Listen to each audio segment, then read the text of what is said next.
All right, here we are. This is Jay Brown Yoga Talks podcast.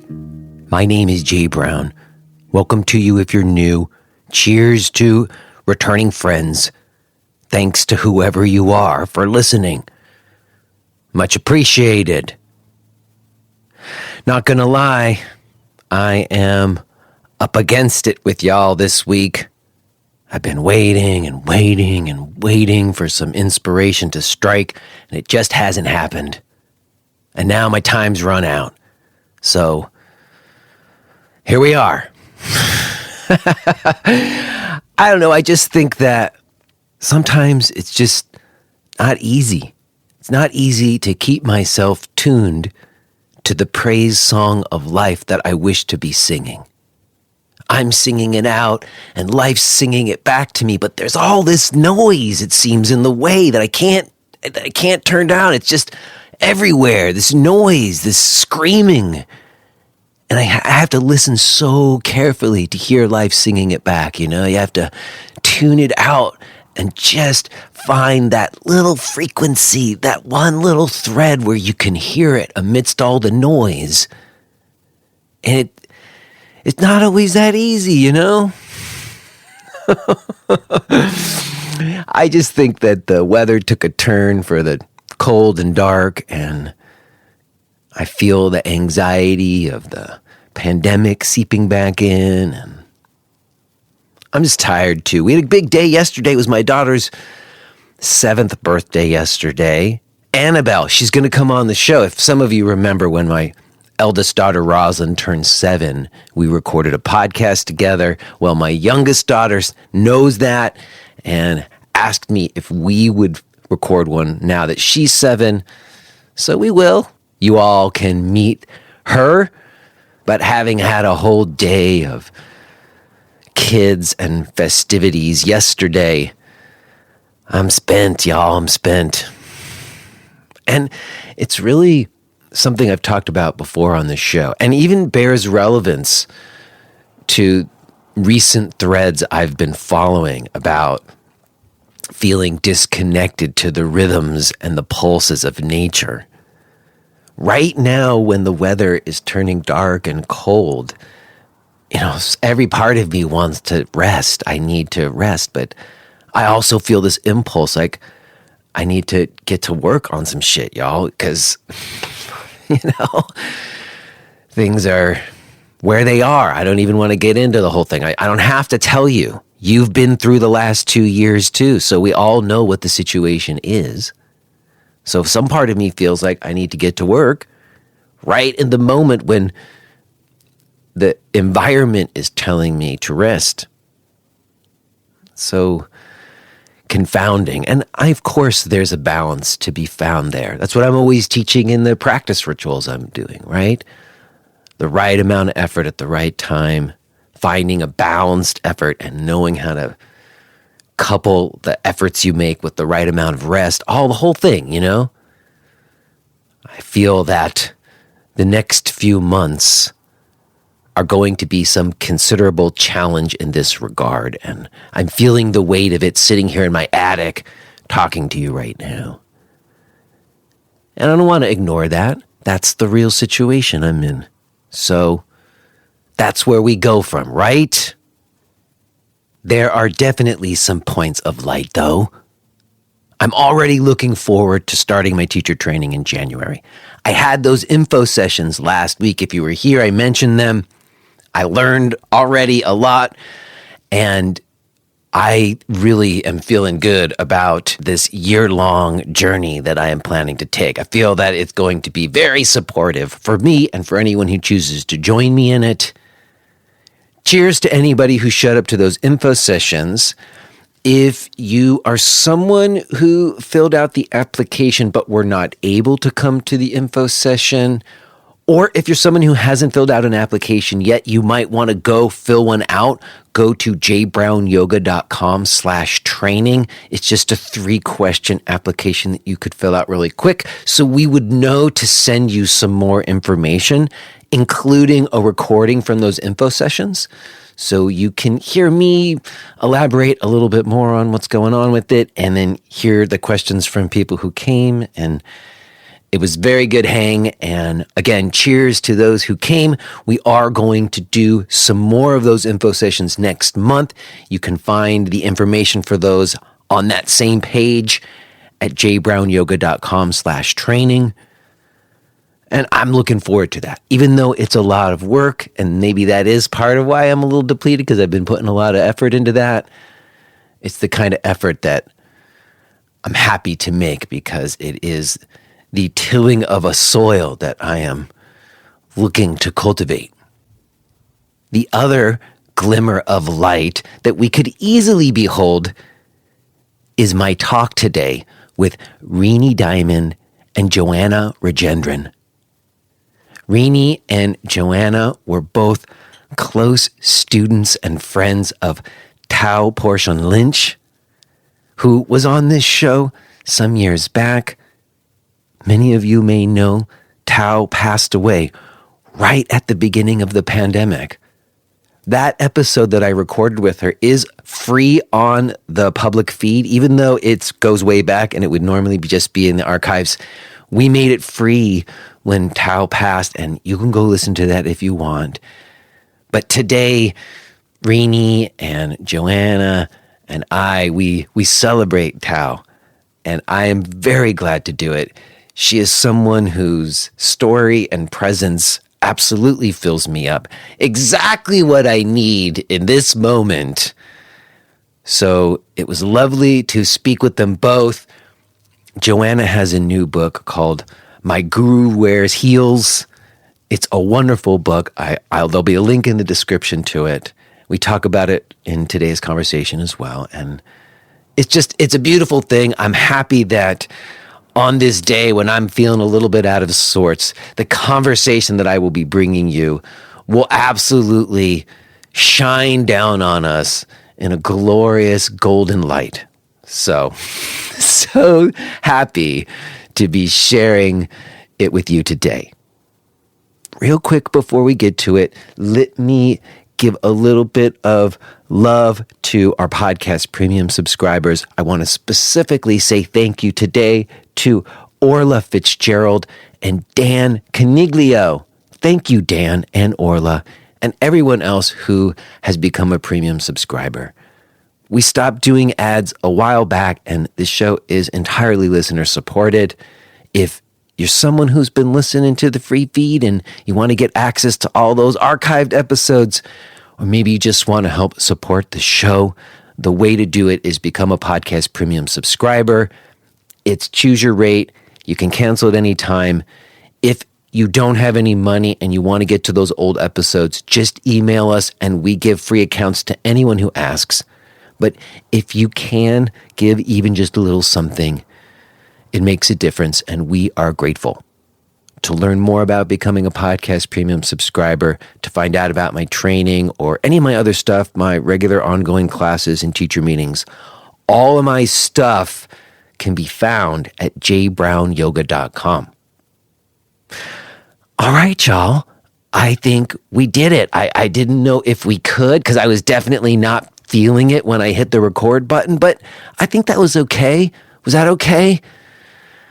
I hope so. It's going to have to be good enough.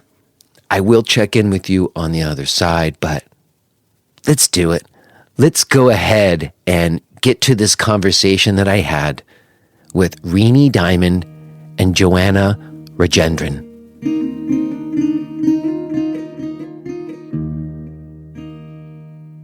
Hello? Hello? Hello, is that Joanna? Yes, hi, this is Joanna. Hi, Joanna. Nice to meet you. I'm Jay. Jay, this is very random, so please don't feel bad at all. But we met years ago. I just have a crazy memory. It was when you came to take Tao's class in Hartsdale. Okay. I was at that class that day, so we got to meet in person. Okay, good. Good to know that you were there. We can talk about that. Renee, are you here too? I'm here too. Hey, success. Thank you for your patience. I appreciate it. No problem. It's nice to speak with you. It's Renee, correct? Yes, thank you. You're very welcome. Yes. I did have a moment with Joanna, and I learned that she was there that day that I met Tao. I forgot that, Joanna. Fantastic. Yes. I was in class that day, and I remember because you specifically said how far he had traveled from. So you were definitely in Pennsylvania, because that I was going to say Pennsylvania before you offered it. So if we're both thinking it, then it was definitely Pennsylvania at the time. Yes. And we can talk about that. That was the only time I ever met her. And I definitely felt moved in her presence. I can say that without an ounce of doubt. And we can talk about why that might have been. But first, it's just lovely to get a chance to speak with you both. Thanks for giving me some of your time today. Oh, my pleasure. You are so welcome. As you will discover, Jay, Renee and I are so blessed and honored to be amongst those who are committed to keeping the flame of Tao's torch lit for this and future generations. So we love having the chances to discuss her magic, her light, and most importantly, how that light is still here and available for everyone. Yes, and on the topics of idols with feet of clay and gurus and such who have fallen from grace and abused their power, we feel even more steadfast in our mission to plant her as a pillar of our yoga beginnings as a woman who's a century old, taught until she was 101. And she was true to her school from the moment she started, very completely humble. She never sought fame or wealth, and she just went to her little studio in Hartsdale and taught yoga. And somehow the fame and celebrity came to her, right? She didn't seek those things out, and she had this power. I don't know how to describe that power. She was just so committed to inspiring people and loving people. And Joanna has a great way to talk about a story. Well, wait a second. Before we get to that, I want to appreciate what you just said about the clay shoes, honestly, because it's the reason why I'm so excited and glad to be speaking with you both today, because frankly, these days it is really hard to celebrate teachers sometimes because there's so many of our teachers who we don't feel like we could celebrate as freely as we once did. And there's all kinds of, nuance and caveats and troubled abuse histories that are being reconciled.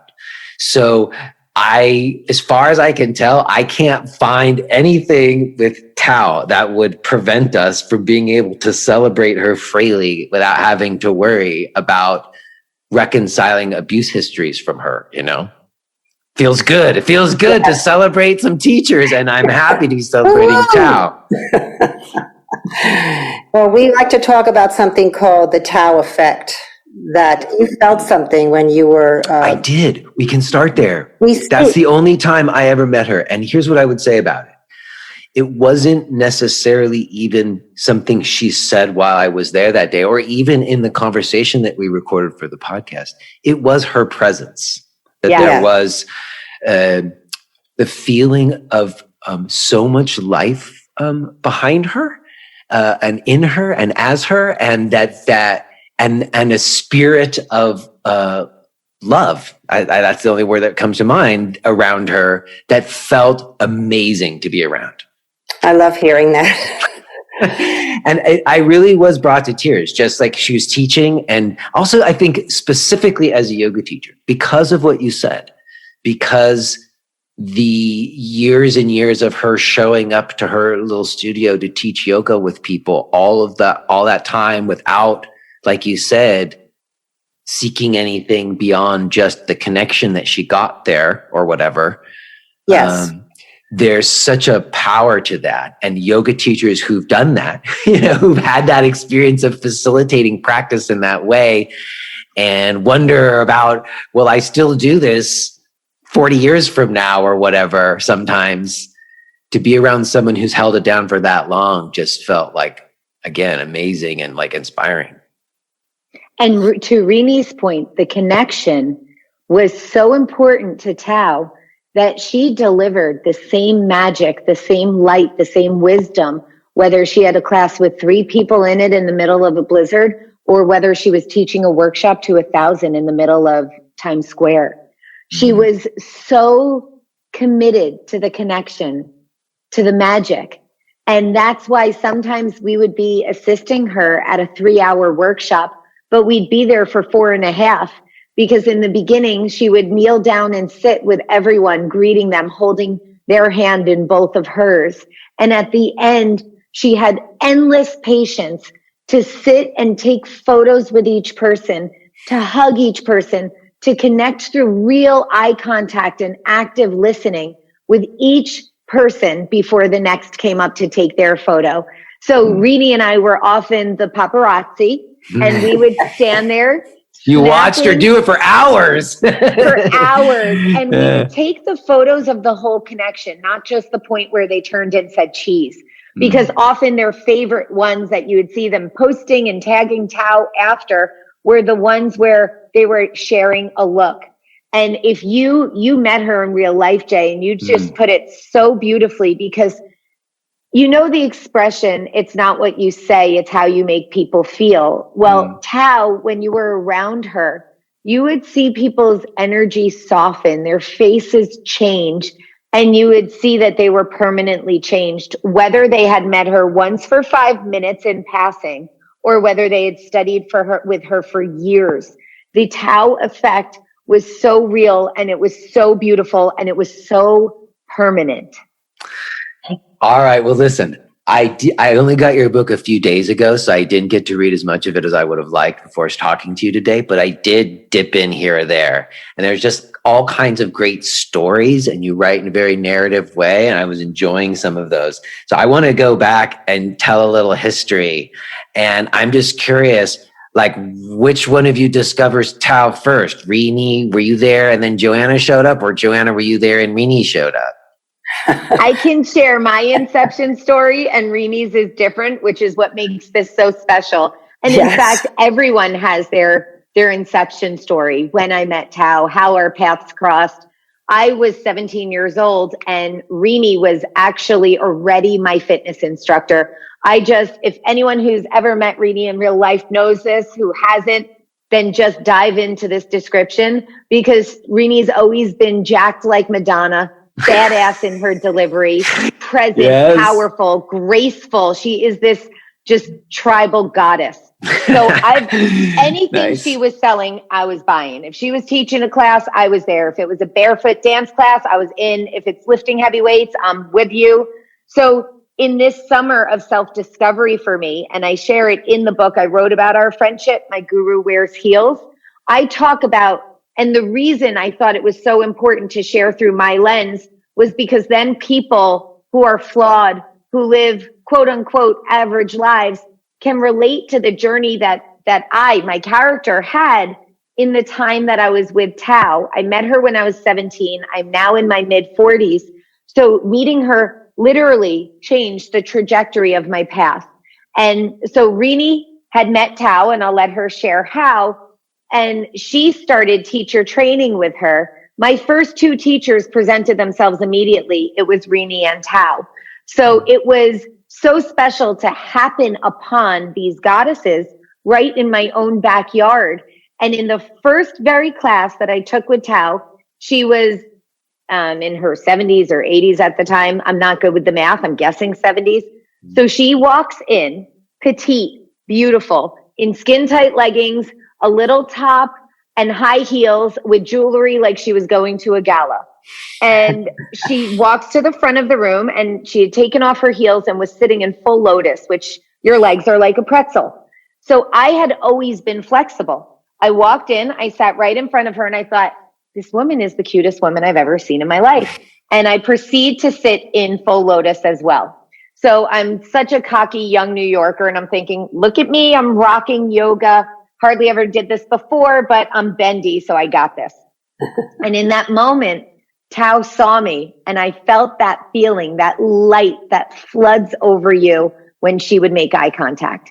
She had these sparkly blue ocean eyes that just held love and curiosity and joy. And she walked up to me with a little bit of a smirk and said, "That's very nice, but that isn't yoga." And I looked surprised. My face must have shown it. And she shared, "I bet this is something you've always been able to do." And I said, "Yes." And she said, "You'll see," and patted my shoulders and walked away. And what I realized, she didn't even have to say the words. In the beginning of her class, I couldn't touch the floor in forward folds. By the end of the class, my palms were flat on the ground. And I really understood that what she was teaching was about making space in our minds, our bodies, our hearts. It wasn't that we had to show up already done. We never finish yoga. It's why it's called a practice. We have this practice of breathing, of connecting, and how she used her words and her physical cues to help me find that space and have that aha moment was nothing short of brilliance and magic. Now, Renee found Tao a lot more practically, so I'll let her share her inception story. So Renee, you're the one who turned Joanna on to Tao. How did you discover her? Well, I was a burnt out, broken down aerobic instructor and a fellow aerobic instructor who had been working with Tao to improve her flexibility and work on jump throughs for her aerobic competitions. She took me aside and said, "Renee, you need to get your shoes off and you need to get into a yoga class." So this was, I would say, in the 90s, mid 90s. You need to take off your shoes and relearn your body from the ground up. You need to go do yoga. Of course, I wrinkled my nose. I was in the more sweat, more hard, more, the vigorous kind of physical practices, of course, that aerobics is, and weight training and all that. And I really didn't want to do yoga, but I do have a dance background. So it seemed to me like it was going to be like stretching like I might do as a dancer. And so I walked into Tao's class.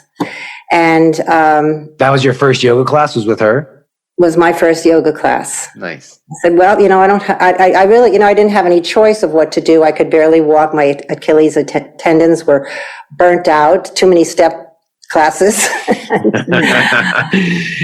I think, that I came into yoga the way many fitness people do, many athletes, many people come in because of injury and they don't know what else to do, and someone says, go do yoga. And I don't mind that it's kind of an ordinary way in, but I ended up with an extraordinary teacher. So everything works out the way it's meant to be. And I took that class with her. It didn't feel like much of anything to me. But then there's Shavasana. And she said, let's lay down. And so I said, all right, I'll lay down. I didn't know what was going to happen. And that's where she sprinkles the magic dust. And whatever happened to me in that Shavasana, I'm sure everybody has their first Shavasana. It's the Shavasana that got you, huh? Yes, exactly. Yes. And I went out of the class and I sat down and I was like, what just happened to me? What happened? I mean, there's a great feeling from a great workout. That's one kind of feeling, but this was something totally different and a deeply profound feeling of wellness and well-being. And I couldn't understand it. And I said, who is that woman? And what did she do to me? And so, I just kept going back. It was just such a compelling experience all around with however she was delivering yoga and however she saw me, I was, that changed, again, as Joanna said that, changed the trajectory of my life. And, I continued with my aerobics and such as I did rehabilitate my body. And then I started to teach body sculpting classes. I would say to people, okay, let's take off our shoes today and do the class. It was a slow transition, eh? Yes, I had to kind of sneak it in. And, because in general, where I was living in Westchester County, which you know where that is, Jay, not too far away from New York City, but worlds away in many ways, yoga was, the idea of yoga or doing anything yogic-like was not embraced fully at that time, not very much at all. So I kind of snuck it in there and started to talk about being in your feet and wiggling your toes and yes, pick up that barbell, please. Well, but it's interesting that you say that in terms of yoga not being like in a mainstream culture consciousness yet, yes. Like still being very underground, and why someone like Tao was so important, because there just wasn't people out there giving anybody a model or giving anybody an instruction in it, Yes. So I guess I'm curious then, Renee, like how long were you practicing with Tao before you started to play more of a role? Like, because when I met you, you were sort of kind of organizing and doing stuff, and I know you traveled around with her some. I know the two of you went to India with her. I want to talk about that. But when does your relationship with her start to evolve into more than just you going to classes? I will say that I was with her very consistently for about 5 years, and then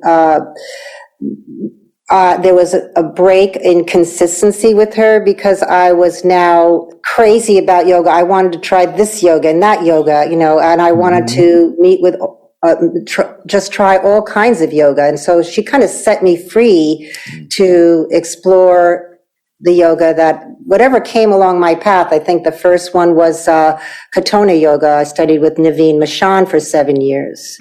And during those years, I also went to Jiva Mukti. I loved Jiva Mukti. And I went to, I studied with Shiva Ray at Kripalu. And I studied with her for many, many, many years. And I just started to get out on the road of exploring all kinds of yoga. And then I would circle back to Tao, every month or once a month or every couple of months, and keep circling back in and then spinning myself back out into the great wide world of yoga. Hey, there was a lot going on. We were all doing it. We were all doing it, Renee. Yes. Yes. And so I met her when she was 75, and then around in her 90s, around the age of 93, when she received the Guinness Book Award for the world's oldest yoga teacher. She did not have any professional photos, and I suggested to the person who was her assistant, let's get Tao a really fantastic, she needs some professional photos. So I had done some shoots with Robert Sturman. Do you know him? The yogi photographer? Well-known photographer, often worked with yoga teachers, right? Yes. And she had a photo session with Robert in Central Park. It's the red dress photo, the famous red dress photo that's on the cover of her book. And when Robert met her, the moment he met her, he was smitten. And I think she became a muse for him over the years.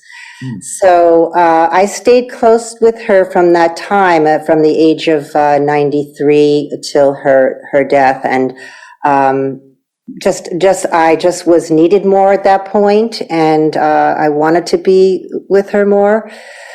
So there was a bit of a gap in intimate classes with her, but I think every single thing that I've done since I met her, the road comes back to her.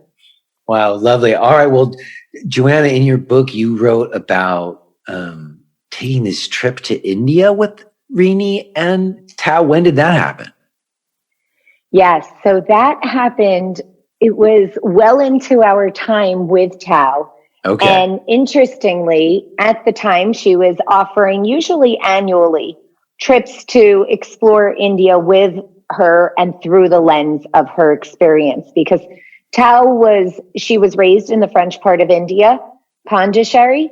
And I just thought at the time of my life, I was in my 20s, I was doing makeup professionally, and I was a cocktail waitress in the city. And I was so drawn to yoga. My mom even said, well, what if I just sent you to Kripalu and paid for you to become a certified yoga teacher? Because I really feel like this is your path. So it's interesting. Sometimes our loved ones can see things more clearly in our lives than we can ourselves. I got to say, sorry to interrupt you. I got to say, I've talked to a lot of people, and most of the time when they tell their parents they want to be a yoga teacher, they don't get that kind of support. Exactly, so it's beautiful that they were down for you, you know? My parents have always known, even at times when they haven't gotten me because I've been different from how they were, they've always celebrated it. And for that, I am extremely blessed and grateful. In fact, when I said, because Renee shared in one of her classes, Tao is organizing a trip and I'm going on it. Anyone who wants to come should come. This is a once in a lifetime experience. And I remember calling my dad, who's a very straight-laced attorney, and saying, you know, Dad, I'm thinking about going on this trip to India with Tao and with Renee. And he said, you should. Put very simply. And I thought, really? I thought you were going to tell me it's a lot of time. It's a lot of money. I thought you were going to bring up these things. And he said, well, in terms of money, you make money. You'll always make more money. You will never regret any dollar spent on an incredible experience. And let's face it, Joe, Tao is getting on in years. You don't know how much longer she'll be offering these adventures. And I laughed because she subsequently offered them for 10 to 15 years more. She so defied that expectation. Yes, completely defied it. But it was so incredible because here was one of my normal sources of wisdom and counsel telling me, take the leap, do it. Not only will you always appreciate these experiences you've had in the present and in hindsight, but having the chance to sit at the feet of one of your mentors and see this amazing country through the lens of her experiences is really unique. So that trip, I had always respected and looked up to Renee as one of my influences. And that trip was so special because there was a small group of us. There were only about 9 students. So Renee and I just got such great time together, laughing, dreaming, exploring, having the deep and meaningful chats, and then having the silly, giggly adventures, like getting lost with girls who were trying to show us a market filled with jewelry. And all of the things that happen in an Indian adventure, like your auto rickshaw driver getting into an accident with someone else and then just proceeding about their day, that they don't even stop and discuss it. But seeing the crowds part for Tao and traveling in India with Tao. So when she'd say, we're not just going to stop at a sari shop, we're going to stop at the sari shop where I know the owners. And she was always so humble in how she said it, that people were truly rolling out every red carpet for her, that we would have lunch at her friend's home. And her friend was a star in Indian television, living so humbly and beautifully with her family. And they welcomed our group with open arms and gave us this authentic in-home experience. So everything was just more lit up, more fantastical, more magical when you had this incredible adventure and then you layered it with having this incredible adventure with Tao. And one last thing I'll share is Renee and I and the other travelers, sometimes we would fly very early in the morning from one place to another. And this was a yoga exploration trip. So often people would be wearing their yoga outfits, their travel clothes. It could be 4:30 in the morning. We arrive at the airport and Tao is dressed in her signature high heels, head to toe leather, sunglasses, a scarf around her neck. And we thought, we really need to plan better and step up our glam to hang with this legend. No way. You can't keep up. You can't keep up with that. No way. We can't even try, Jay, but it was such a beauty to behold. Wow. I mean, I spent a little time in India in 1998, 3 months. I did not have a guide at all. I was on my own. I sure wish I would have had someone like Tao to part the ways, because it was hard to navigate, but it was a magical experience. Just the way time happened there is very different. And I just had never even thought of myself as a Westerner so much until I went there, to really see where you come from the other side of the planet. Absolutely. Very enlightening. Yes. And those small details, like Here, if you travel and you're driving a car, you might see another bus, you might see a motorcycle. There, the means of transportation on one street could truly range from camel and elephant to bus to auto rickshaw to a motorcycle carrying a family of 6. Yeah. It was the most incredible, stimulating, overstimulating, just appeal to your senses ever. Mm.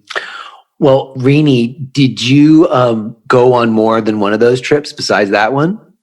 Yes, so actually that's one of the things that Tao opened up for me in my life. Other than yoga, it was world travel, exotic travel, I will say. You know, my first trip with her was to Morocco, and I was a little scared, but once again, when you travel with Tao, the waters part, the cars show up, the camel arrives. Yeah. Yes, and she opened up my eyes to the whole world, all cultures, and that's huge. Both of you, since we started talking, you keep referring to the magic and the magic dust, and I'm so intrigued by that because recently I've really been thinking a lot about even just this idea of resonance and how, like, sometimes if I'm too in reaction to things, I'm actually resonating that thing that I don't want in my life or something. But that if you really are clear in your own direction and resonate in the frequency that you really feel that you want and need to resonate in, that shapes things around you, and the cars show up or the light comes on or whatever it is, little, and they're little things. And so I'm curious, like, when you both say that, and I'd like to hear from both of you on this, like when you say the magic, what do you think of that as, or how would you talk about that? That's an amazing question, Jay. And I will gladly take this first because the beauty of it, as I mentioned before, it could be a very quick interaction with Tao, a passerby on the street, somebody serving her a pastry in a shop, or it could be someone who's been with her for years and years, and they all speak to the same quality, this magic. Where is it? What is it? Where does it come from? How can I bottle it? And how can I experience it? And really, it is in such a busy, fast-paced world where sometimes people even wear that busyness as a badge of honor. It really was the connection. Tao was famous for one of the quotes she said, many of her quotes. One of them was, "It's not important what you as a teacher can do, but what you show is possible for the student."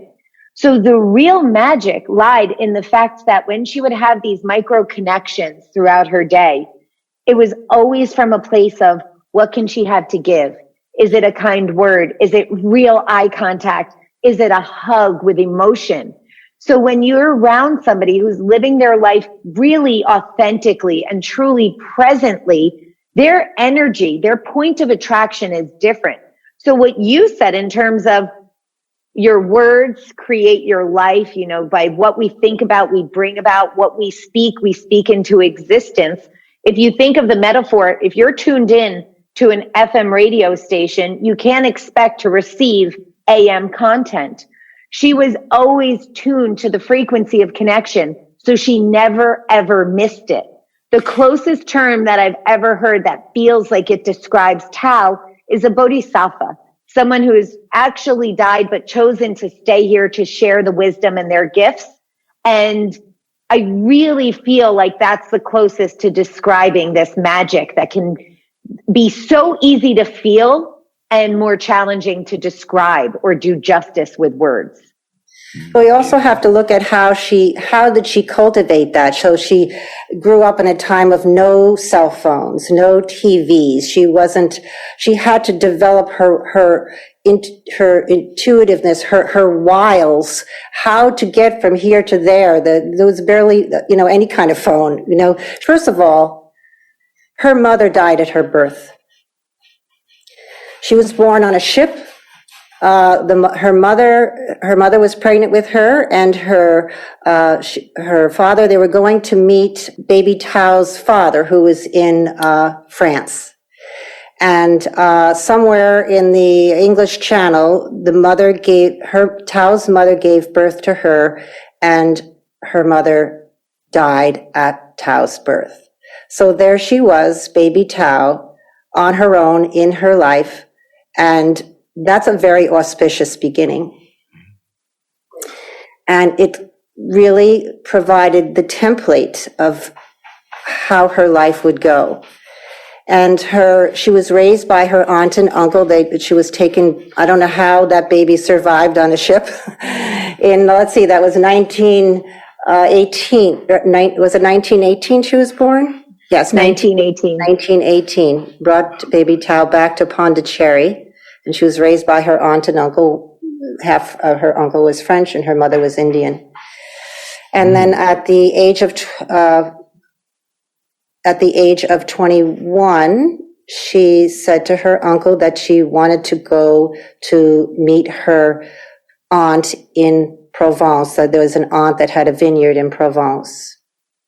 So he, with her blessing, and her uncle was a spiritual man. He was the Aurobindo temple was there in Pondicherry, and her uncle was a very revered man and respected, and a spiritual man. And his friendships were with these spiritual masters or leaders of the time. Mm-hmm. And so Tao's walking on the beach with her uncle, and her uncle is with Sri Aurobindo, and they're not talking about the Jets or they're talking about the game, or they're talking about the big game or whatever. Yeah. So all these things are filling Tao's ears as a young child. Mm. And the uncle gave her his blessing to travel to France. And this was, I think, just before World War II or during. I'm not sure of the dates. I don't know if you remember, Joanna, but I mean, she's by herself in her sari going to. So she had to depend on her own intuition and wiles, and there was no telephone. I'm arriving at the station. So she had to make her way through life. Yes. And that's what I felt when she came in the room. Yes.